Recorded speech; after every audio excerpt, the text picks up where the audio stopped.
하나님, 하나뿐인 아들 독생자 예수님, 나와 같은 죄인 위해서 이 땅에 보내주셔서 감사합니다.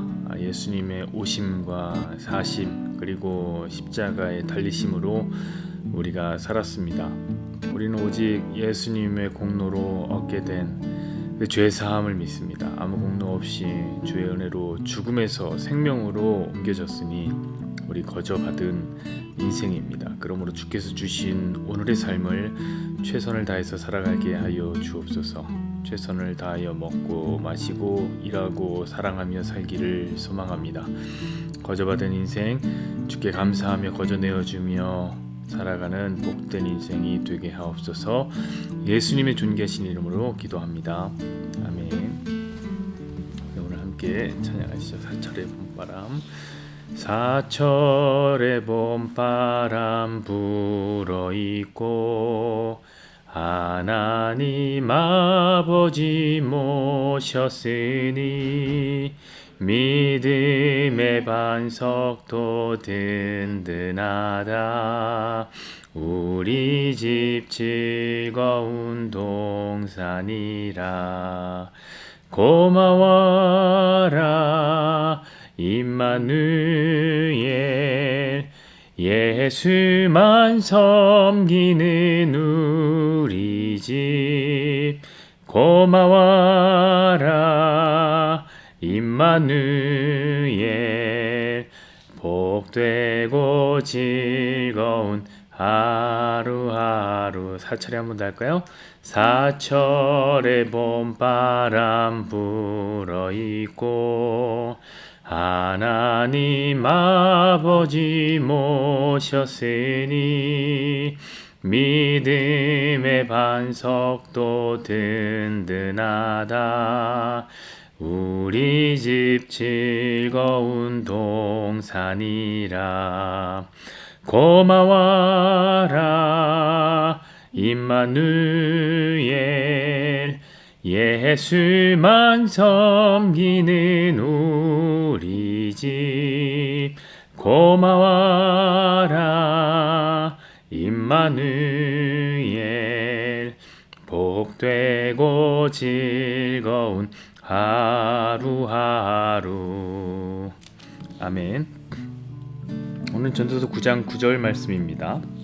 9장 9절 말씀을 우리 함께 합독하도록 하겠습니다. 전도서 9장 9절 시작. 내 헛된 평생의 모든 날 곧 하나님이 해 아래서 내게 주신 모든 헛된 날에 내가 사랑하는 아내와 함께 즐겁게 살지어다. 그것이 내가 평생의 해 아래서 수고하고 얻은 내 몫이니라. 아멘. 오늘 말씀을 중심으로 16번째 시간이에요. 16번째 시간. 와이프와 인생을 즐겨라 라는 제목의 말씀을 나누겠습니다. 오늘 본문의 말씀 매우 파격적이지요. 어차피 죽을 거니까 와이프와 인생을 즐기는 것이 헛된 우리의 인생의 보상이다, 이렇게 말씀하고 있습니다. 여러분, 성경에 이런 말씀이 있는지 모르셨죠? 오늘 말씀은 예전에 한참 유행했던 그 현대카드의 파격적인 광고 카피를 떠오르게 합니다. 혹시 기억하세요? 아버지는 말하셨지, 인생을 즐겨라. 이것은 또한 오늘의 충실하라라는 까르페디엠을 떠오르게 하고 운명을 사랑하라고 소리친 니체의 아모르 파티를 떠오르게도 합니다. 그러니까 뭔가 오늘을 즐기고 주어진 세상을 행복하게 누리는 것만이 인생의 전부인 것처럼 살아가는 그런 욜로족도 같이 떠올라요. 욜로족. 그래서 기독교인들에게는 너무 멀게만 느껴지는 말씀입니다. 사실 오늘 말씀은 그동안 우리가 배우고 익힌 성경의 말씀과는 많이 동떨어진 느낌의 말씀이죠. 그렇죠? 우리에게 익숙한 금원의 말씀은 뭡니까? 이런 거, 죽도록 충성하라. 내가 생명의 면류관을 내게 주리라. 그런 말씀. 아니면 한 알의 밀알이 땅에 떨어져서 죽지 않으면 한 알 그대로 있고 죽으면 많은 열매를 맺나니. 이런 말씀이 우리에게는 익숙하죠.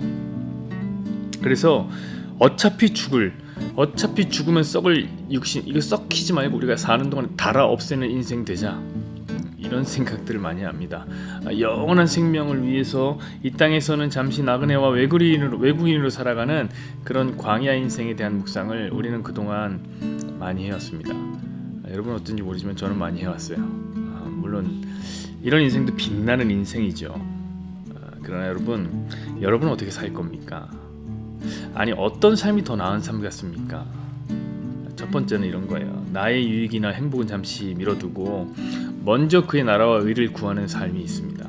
두 번째는 사랑하는 와이프와 즐겁게 사는 삶이 저 여러분 앞에 주어져 있습니다. 과연 어떤 삶이 더 모범적이고 이상적인 인생같이 느껴지시냐 이 말이죠. 우리의 마음은 전자에 끌리겠죠. 그렇죠? 전자에 하나님 나라. 우리의 몸은 후자에 끌립니다. 후자에. 전자는 가장 신실한 성도의 삶이라 생각해도 될 것 같습니다. 하지만 후자는 다분히 세상적이라 이 세상에 속한 사람들의 소망 아니야? 이렇게 느끼신단 말이죠. 근데 오늘 본문에는 지혜의 사람 솔로몬이 나와 전도서의 말씀을 통해서 성도들에게 사랑하는 아내와 즐겁게 살라는 파격적인 권면을 하고 있는 거예요. 그래서 이 말씀은 더욱 의미가 있다고 저는 생각합니다. 왜냐하면 여러분 전도서는 어떤 책입니까? 전도서는 세상에 있는 것을 모두 누려보았던, 특히 지혜에 있어서만큼은 사기캐 그 자체인 솔로몬의 인생을 마치기 전에 남긴 유언이에요. 유언. 여러분 유언은 장난이 아닙니다. 유언에는 진심이 담겨있고 그 진심 안에는 살아생전의 모든 경험이 축적된 무게가 담겨 있습니다. 그래서 이 전도서의 말씀들은 아주 무거운 진심이에요. 이게 진심이에요. 지혜자의 그 중에 하나가 뭐냐면 바로 아내와 즐겁게 살라라는 거죠. 그것이 인생을 지혜롭게 살아가는 방식이라고 이야기합니다. 근데 그냥 단순하게 아내와 즐겁게 살라는 것에만 멈추는 게 아니라 솔로몬 거기서 한 발 더 나갑니다. 자, 7절에서 우리 10절까지 말씀 한번 보실까요? 너는 가서 기쁨으로 내 음식물을 먹고 즐거운 마음으로 내 포도주를 마실지어다. 이는 하나님이 내가 하는 일들을 벌써 기쁘게 받으셨습니다. 내 목을 항상 희게 하며 내 머리에 향기름을 그치지 아니하도록 할지니라. 내 헛된 평생의 모든 날 곧 하나님이 해 아래서 내게 주신 모든 헛된 날에 내 사랑하는 아내와 함께 즐겁게 살지어다. 그것이 내가 평생의 해 아래서 수고하고 얻은 내 몫이라. 내 손이 이를 얻는 대로 힘을 다하여 할지니라. 내가 장차 들어갈 스올에는 일도 없고 계획도 없고 지식도 없고 지혜도 없음이라. 아멘. 무슨 말이에요? 기쁘게 음식 먹고 즐겁게 포도주를 마시고 옷 잘 입고 단정하게 꾸미고 아내와 행복하게 살고, 또 10절 보면 일할 때는 아주 최선을 다해서 일해라. 그렇게 말씀하세요. 이게 그야말로 이거 까르페디엠의 10계명 같은 말씀인 거예요. 현실에 충실하라. 이런 격언의 실전편 같은 말씀이죠. 자, 그렇다면 이런 말씀은 성경의 다른 부분의 말씀, 예를 들면 골로새서 3장의 말씀과 완전히 다른 결의 말씀이 아니냐 이렇게 생각이 든단 말이에요. 골로새 3장 말씀 한번 볼까요? 1절 2절 말씀 제가 읽어드릴게요. 그러므로 너희가 그리스도와 함께 살리심을 받았으면 위의 것을 찾으라. 거기는 그리스도께서 하나님 우편에 앉아 계시느니라. 위의 것을 생각하고 다른 것을 생각하지 말라. 그죠? 단순하게 보면 이 솔로몬의 말씀과 바울 선생의 말씀이 서로 모순을 이루는 것 같아요. 그런데 아니에요. 사실 솔로몬과 바울의 이야기는 사실 같은 방향성을 가지고 있는 겁니다. 그럼 그게 어떤 방향이냐? 위를 향하고 있는 거예요. 위를 향하고 있다. 이는 아래 것을 생각하고 있는 게 아니라 위의 것을 생각하고 있다는 점에서 동일하단 말이에요. 여러분 놀랍지 않습니까? 오늘 본문이 땅의 것을 사랑하라는 말이 아니에요. 위의 것을 바라보는 말씀이에요. 사랑하는 여러분, 저는 우리 인생이에요. 그 폭이 좀 넓었으면 좋겠어요. 물론 바울처럼 충성하고 희생하는 인생 그런 것도 좋지만요. 그거 좋아요. 저는 응원합니다. 그러나 그와 동시에 여러분 잘 먹고 잘 마시고 매일 주어진 일에 최선을 다하면서 와이프와 즐겁게 살았으면 좋겠어요. 그 둘은 전혀 배치가 되는 극단이 아니에요. 여러분 우리 10절을 다시 한번 볼까요? 이렇게 써있잖아요. 내 손이 이를 얻는 대로 힘을 다해야 할지니라. 네가 장차 들어갈 스올에는 일도 없고 계획도 없고 지식도 없고 지혜도 없습니다. 여러분 열심히 일해야 되는데 그 이유가 뭐래요? 스올은 죽음인데, 지옥인데, 죽으면 일도 없고 지식도 없고 지혜도 없고 계획도 없대요. 그러니까 열심히 하는 이유가 뭐예요? 죽음을 염두에 두고 있기 때문이죠. 자, 똑같습니다. 왜 우리가 와이프와 행복하게 살아야 됩니까? 죽으면 할 수 없는 일이기 때문에 그래요. 죽음을 염두하고 있는 거예요. 그런데 여러분, 이 죽음이라는 것이요, 모든 사람이 공평하게 찾아오거든요. 우리 2절부터 3절의 말씀 보실까요? 9장 2절 3절. 모든 사람에게 임하는 그 모든 것이 일반이라. 의인과 악인, 선한 자와 깨끗한 자와 깨끗하지 않은 자와 제사를 드린 자와 제사를 드리지 아니하는 자에게 일어나는 일이 모두 일반이니 선인과 죄인, 맹세하는 자와 맹세하기를 무서워하는 자가 일반이로다. 모든 사람의 결국은 인반이라. 그것은 해 아래서 행해지는 모든 일 중에 악한 것이니 곧 인생의 마음에는 악이 가득하며 그들의 평생에 미친 마음을 품고 있다가 후에는 죽은 자들에게로 돌아가는 것이라. 자, 그러므로 지금 전도자의 권면은 모두 죽음 이후를 상정하고 있는, 죽음 이후에 중심을 두고 있는 솔직하고 무거운 권면입니다. 여러분, 이건 바울도 똑같아요. 바울도 위의 것을 바라보라고 그랬잖아요. 위의 것. 이 말이 뭐예요? 천국을 바라보는 말이고, 그 말은 다른 말로 죽음 이후를 생각하라. 그렇습니다. 그래서 솔로몬의 권면과 바울의 권면이 서로 대치하는 게 아니라는 거예요. 사랑하는 여러분, 저도 여러분에게 그래서 권면 드립니다. 오늘 와이프와 행복하게 사십시다. 오늘 밥 잘 먹고 물 잘 마시고 최선 다해서 일하십니다. 왜? 이 모든 일은 죽은 다음에는 할 수 없는 일이기 때문에 그래요. 이 땅에서 할 수 있는 일, 많은 일들을 누리면서 사십시오. 여러분, 그 그리스도인이라고 해서 맨날 희생하는 거, 그런 것만이 옳고 훌륭한 삶이 아닙니다. 그 예전에 보면 우리는 선배 목회자들이 그랬어요. 먼저 주의 나라를 구한다고 가정은 그냥 막 내팽개치 교회 일에만 몰두했어요. 사모님 혼자 애 키우고, 남편은 얼굴도 보기 힘든, 남편은 애를 만들러만 올 때만 오고, 애는 다 사모님 그래서 숨지기면서 사는 것이 주를 위해서 사는 열심이다, 그렇게 생각해. 사모님들 그래서 우울증 걸리고 마음에 병 생기고. 근데 또 마음에 병 생기면 어때요? 나 아파요, 마음에 병. 그러면 성도들이 우리 사모님 믿음 떨어졌네. 그렇고 말도 못하고 뭐 벙어리 냉가슴을 가르며 살았습니다. 그게 하나님을 위해 사는 삶, 하나님이 원하시는 삶이라고 생각했던 거죠. 어차피 이 땅은 짧게 흘러가니까 저 천국에서 많이 누리고 이 땅에서는 양보하자 그랬다고요. 그런 삶의 기조가 목회자들에게 깔려 있었어요. 당연히 성도들은 어떨까요? 비슷하게 가려고 하고, 그렇게는 살지 못해도 비슷하게 가려고 했던 거예요. 그러나 아닙니다. 여러분, 생각을 전환하세요. 생각을 전환하세요. 이 땅은 짧아요. 맞아요. 이 땅은 짧아요. 그래서 이 땅은 양보할 게 아니라 이 땅에서도 누려야 할 게 있는 거예요. 저 천국에서는 여러분 결혼도 없고요, 와이프도 없어요. 저 천국 가면 그럼 이 땅에서 우리 와이프와 즐겁게 살아야죠. 사랑하는 여러분, 여러분이 주님 안에서 행복하게 살아가는 것이 바로 훌륭한 성도의 삶인 겁니다. 다만 그를 위해서 행복하지만, 물론 행복 딱 한 가지 사실만 마음에 품고 살았으면 좋겠어요. 우리 행복했으면 좋겠어요. 그게 뭐냐? 바로 죄의 무서움입니다. 죄의 무서움. 여러분, 전도자는 죄의 무서움을 인생 전체를 통해서 배웠어요. 자, 11절, 우리 10절의 말씀까지 읽었는데 11절부터의 말씀이 바로 그 죄의 무서움에 대한 말씀이거든요. 11절 한번 보실래요? 내가 다시 해 아래서 보니 빠른 경주자들이라고 선착하는 것이 아니며 용사들이라고 전쟁에 승리하는 것이 아니며 지혜자들이라고 음식물을 얻는 것도 아니며 명철자들이라고 해서 재물을 얻는 것도 아니며 지식인이라고 은총을 입는 것도 아니니 이는 시기와 기회는 모두 그들 모두에게 임함이니라. 무슨 얘기냐면, 살다 보니까 사람들이 중요하게 생각하는 것들이 그리 중요한 것이 아니었다는 걸 깨달은 거예요. 여러분, 사람들은요, 빠르게 달리면 이길 줄 알아요. 빠르면 이길 줄 알죠. 그래서 빠르게 달리기만을 소망해요. 근데 인생을 살다 보니까 빠르다고 먼저 선착하는 것, 도착하는 거 아니래요. 이건 힘도 마찬가지예요. 여러분, 힘세고 잘 싸우는 용사가 되면 전쟁에서 무조건 승리할 것 같은데요, 전쟁이라는 것이 꼭 용사라고 해서 이기는 거 아니더라는 거예요.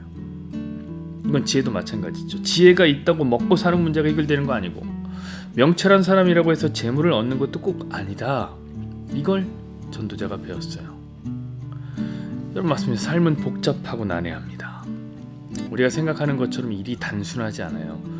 너무 많은 인과의 고리들이 서로 복잡하게 얽혀 있어. 그래서 오히려 인과응보의 법칙이 통하지 않는 게 이 세상이에요. 너무 복잡해서. 12절을 보실까요? 분명 사람은 자기의 시기도 알지 못하나니 물고기들이 재난의 그물에 걸리고 새들이 올무에 걸림같이 인생들도 재앙의 날에 그들에게 호련히 임하면 거기에 걸리느니라. 보세요. 그래서 인간 언제 넘어질지 모른다는 거예요. 새들이 자기도 모르게, 물고기도 자기도 모르게 그물에 올무에 걸리는 것처럼 인간 역시 제 아무리 지혜가 있다고 언젠가 넘어질 수 있다는 거죠. 그래서 인생은 모르는 거예요. 인생은 허무한 거예요. 전도자가 이 전도서를 시작하면서 뭐라고 합니까? 헛되고 헛되고 헛되고 헛되니 모든 것이 헛되다, 이렇게 포문을 열었단 말이에요. 그러면서 전도자는 이 험한 인생의 한 가지 예를 듭니다. 자, 13절부터 16절 한번 제가 읽어드릴게요. 보세요. 재밌습니다. 내가 또 해 아래서 지혜를 보고 내가 크게 여긴 것이 이러하니 곧 작고 인구가 많지 아니한 어떤 성읍에 큰 왕이 와서 그것을 에워싸고 큰 흉벽을 쌓고 치고자 할 때에 그 성읍 가운데서 가난한 제자가 있어서 그의 지혜로 그 성읍을 건진 그것이라. 그러나 그 가난한 자를 기억하는 사람이 없었도다. 그러므로 내가 이르기를 지혜가 힘보다 나으나 가난한 자의 지혜가 멸시를 받고 그의 말들을 사람들이 듣지 아니한다 하였노라. 여러분 13절을 보면 지혜의 중요성을 말하는 것 같죠? 맞습니다. 여러분 인생에서 지혜는 너무너무 중요해요. 전도자가 보니까 들었던 예는 뭐예요? 지혜가 성을 구했다는 거예요. 성을 구했다. 힘으로는 성을 못 구했는데 지혜로는 성을 구할 수 있다는 거예요. 그러니까 지혜가 가장 중요한 가치 같아 보입니다. 그러나 16절을 보세요. 그러므로 내가 이르기를 지혜가 힘보다 나으나 가난한 자의 지혜가 멸시를 받고 그의 말들이 사람들이 듣지 아니한다 하였노라. 그 지혜자가 가난했거든요. 그러고 보니까 사람들이 그 지혜는 별로 관심이 없다는 거예요. 여러분 놀랍지 않습니까? 성을 구하는 지혜가 가난함에 무릎을 꿇습니다. 여러분 저를 한번 보십시오. 제가 교만해서 제가 교만함을 제가 무릅쓰고 한 말씀드립니다. 제가요 설교를 들어보면 별로 그렇게 들을 게 없어요. 제가 설교를 많이 들어보는데 아무리 들어도 예수와 자기 부인이라고는 성경의 주제로 이 성경을 꿰뚫는 설교가 별로 없어요. 왜냐면 그런 거 어려워요. 성경을 전체적으로 관통하는 애씀이 있어야 돼. 그건 시간도 많이 걸리고 품도 많이 들어가요. 저는 그렇게 설교하는 사람을 많이 찾지 못했으면 적어요. 그런데요 그 어려운 설교를 제가 합니다. 여러분 용서하고 들으세요. 교만해 보이시지만 용서하고 들으세요. 그러나 저는 자신해요. 제가 전하는 이 예수복음이 기독교라고 하는 무너져가는 성을 구할 수 있는 저는 진리의 말씀이라고 저는 확신해요. 여러분들에게 전하는 거예요. 그런데 여러분 한번 보세요. 가난한 개척교회 목사 누가 듣습니까? 누가 그 얘기를 들어요? 세상에 제가 설교를 듣다 보니까 맨날 정치 얘기하고 단순한 행위신앙이 이런 이야기하는 목사님들은 몇십만 조회수를 기록하는데 저는 몇십을 기록합니다. 몇십.